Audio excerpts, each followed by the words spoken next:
Good morning, darlings. Dr. Lucy here with an episode of Keto in the Car. I'm actually in the car.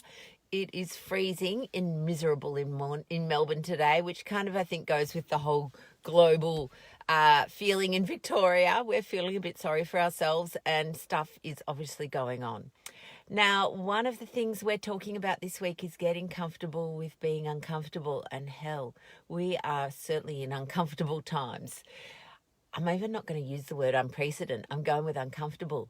Good morning, lovelies. I can see you, Brooke and Darren. How are you, sweets?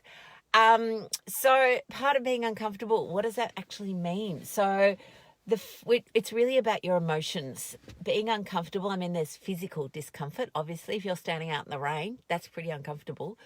But we really want to be talking a lot about physical discomfort.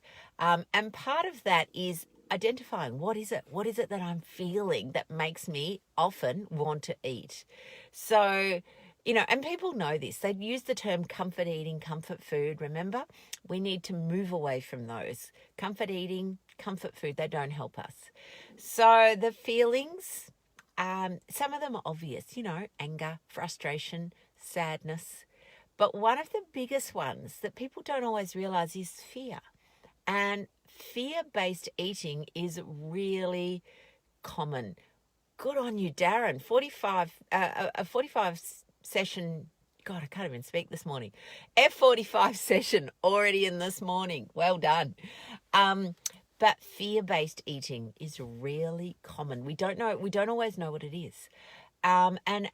Particularly at the moment, I mean, that's part of the issue with all the COVID stuff that's going on is it's fear of the unknown. What's going to happen to us? Are we all going to go into lockdown? What am I going to do? And that brings up feelings that are really uncomfortable and we don't like them. And so we try and fix them. Remember, one of my things is to practice sitting with these feelings of being uncomfortable, whether it's fear, whether it's anger. Just learn to sit with it. You don't need to fix it. You need to look at what the feeling is, what the emotion is, what the thoughts are in your head. This is what we're talking about in our group tonight, and I'm so excited because I don't need to bang on about it, but learning to sit with discomfort seriously is the key. It's really one of the keys to ongoing long-term weight loss because it stops you falling off the wagon so easily. You know the term falling off the wagon? It always comes, we revert to our old patterns in times of stress or distress. And what we talk about often is, don't beat yourself up for that. It's just what you've been taught. It's what you know. And it's encouraged in our community. I cannot stress how much that is. So reverting to eating when you're uncomfortable is not your fault.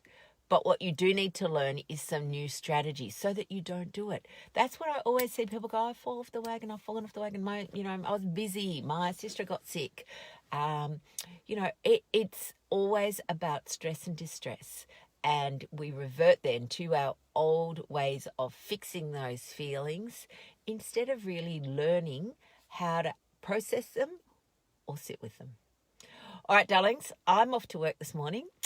I know that I've been talking a lot about being a morning person, and as many of you know, I'm changing my identity because that was never my thing. I often said I'm not a morning person. This morning I didn't embrace my morningness. In fact, I had a little mini sleep in. I'm still here on time, but I was thinking, oh gosh, this is a little hard. And then I reminded myself, just keep on going. You're practicing, you're learning, you're changing your identity. It's all really very new. You've been practicing being a morning person for what, maybe 3 weeks?